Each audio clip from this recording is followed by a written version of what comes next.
Celebi ही Turkish company असून देशातल्या 7 व्यस्त एअरपोर्टच्या सुरक्षेची जबाबदारी या कंपनीकडे आहे. सेलेबीकडे मुंबई एअरपोर्टची देखील जबाबदारी होती. ग्राउंड हँडलिंग, हाय सिक्युरिटी सिस्टीमची जबाबदारी ही कंपनी सांभाळत होती. आंतरराष्ट्रीय विमानांचे कार्गो आणि बॅगेज हँडल्स करण्याची जबाबदारी सेलेबी या कंपनीकडे होती. सेलेबीत राष्ट्राध्यक्ष एर्दोगन यांची मुलगी सुमेये एर्दोगनची 10% भागीदारी असल्याचा देखील रिपोर्ट आहे. ज्या तुर्की बनावटीच्या ड्रोन्सचा पाकिस्ताननं भारताविरोधात वापर केला त्याचा निर्माताही एर्दोगनशी संबंधित आहे.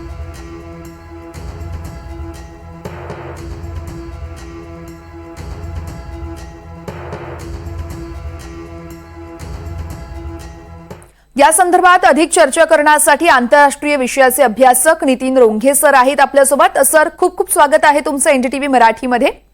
सर, आपण पाहतोय तुर्की कुठेतरी पाकिस्तानला छुप्या पद्धतीनं पाठिंबा देतेय. त्यामुळे आता भारतात ज्या तुर्कीच्या कंपन्या आहेत, अर्थातच सुरक्षेची जी संपूर्ण व्यवस्था सांभाळत होती एअरपोर्टवरची, त्या कंपनीला भारतानं दणका दिलेला आहे. त्यामुळे तुर्कीला हा भारताचा एक इशारा म्हणायचा का आपण?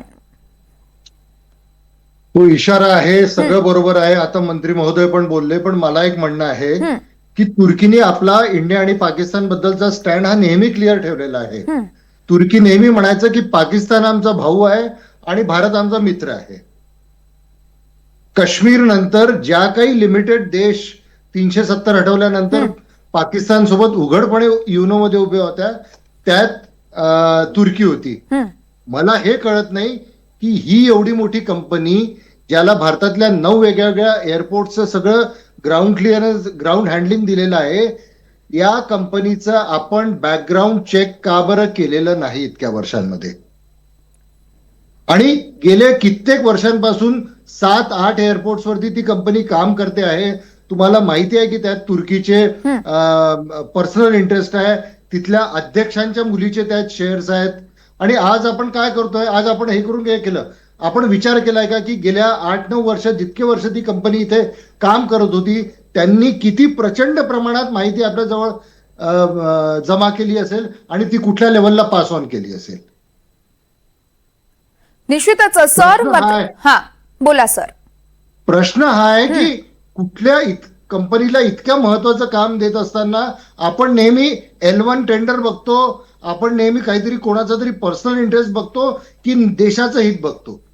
मी जितके या कंपनीला त्याचा दोषी देईल, तितकाच दोष मी आपल्या इथल्या ब्युरोक्रेसी, आपल्या मिनिस्ट्रीलाही देईल की त्यांनी याबाबत शहानिशा का बरं केलेली नाही. निश्चितच सर. त्यामुळे पुढे आता येणाऱ्या काळात आणखी काय काय निर्णय घेत आहेत हे बघणं अतिशय महत्वाचं असेल. मात्र या ठिकाणी हा देखील एक मुद्दा उपस्थित होतोय जो मला तुम्हाला विचारायचा आहे. सर, हा जरी आपण या कंपनीला रद्द करण्यात आलेला आहे संपूर्ण टेंडर, तरी देखील तुर्कीला अर्थव्यवस्थेवरती किंवा मग तुर्कीच्या कोणत्या गोष्टींवरती याचा परिणाम होऊ शकतो का, की मग आपल्याच सुरक्षेचा इथं कुठेतरी प्रश्न उपस्थित होतोय? मी त्याच्यापेक्षा आधी सांगतो की भारत सरकारने ऍक्ट करायच्या अगोदर भारतातल्या सामान्य जनतेने खूप चांगलं ऍक्ट केलं. एक इक्सिगो नावाची कंपनी आहे जी रिझर्वेशन्स बघते, त्यांनी डायरेक्ट पत्र काढलं की आम्ही अझरबैजान आणि टर्कीचे आम्ही सगळे टूर्स आम्ही कॅन्सल करतोय, आम्ही याच्यानंतर त्यांच्याशी व्यवसाय करणार नाही. आणि आज गव्हर्नमेंट ऑफ इंडियाने हे केलं.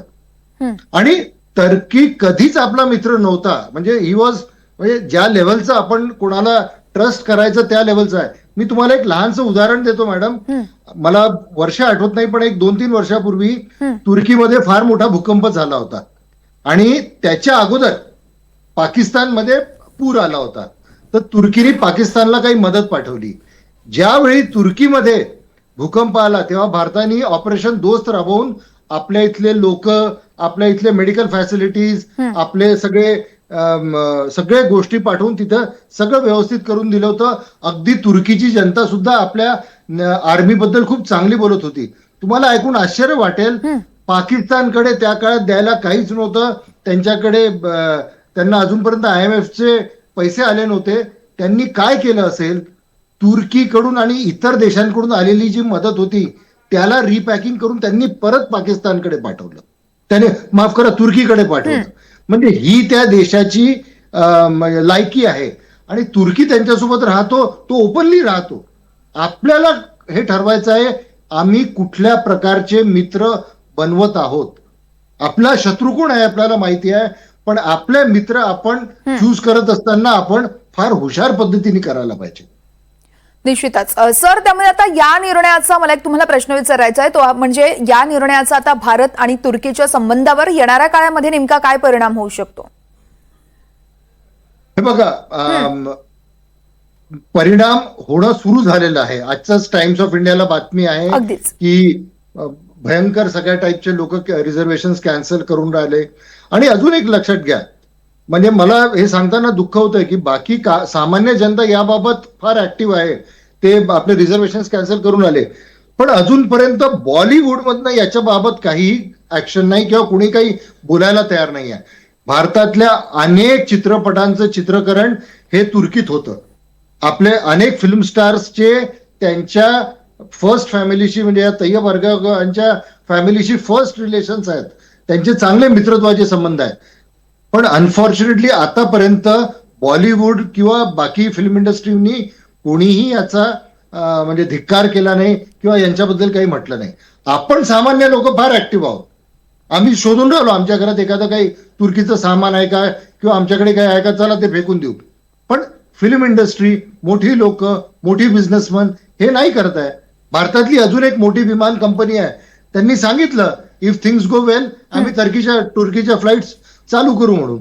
म्हणजे हे बघा, सामान्य माणसांनी लढाई लढायची आणि जी मोठी लोक आहेत त्यांनी नुसतं दूर बसून गंमत बघायची, हे कुठेतरी थांबलं पाहिजे. निश्चितच सर, त्यामुळे आता पुढे नेमकं काय घडतंय हे पाहणं महत्वाचं आहे. तुर्की आपली भूमिका जाहीर करते का, आणि जर जाहीर केली तर मग ती नेमकी काय असेल हे बघणं देखील तितकंच महत्वाचं असेल. खूप खूप धन्यवाद सर, तुम्ही आमच्या प्रेक्षकांना सखोल विश्लेषण केलं त्यासाठी.